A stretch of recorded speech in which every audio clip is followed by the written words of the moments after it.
ఇంతబా ఎక్కువ మసాలా ఏం లేకుండా ఈరోజు ఒక రైస్ చేసిన సరేనా. నిన్నటి పప్పు ఉండింది కొంచెము, కాబట్టి ఆ మాట అందుకనేసి ఆ పప్పులోకి రైస్ బాగుంటుందని ఇట్లా చేసిన.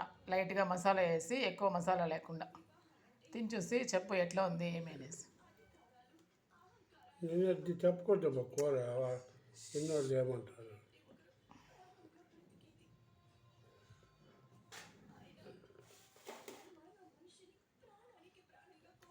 చాలా బాగుంది అండి, చాలా బాగుంది. బాగుందా?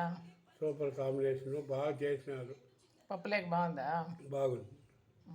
సరే, అదే కూర ఊరికే వేస్ట్ లేకుండా కూర అయిపోయి అనేసి చేసిన.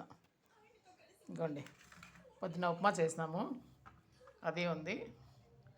అది అది రెండు ఇప్పుడు తినేస్తాం. ఓకే అండి, రండి భోంచేద్దాం. Bye, thank you.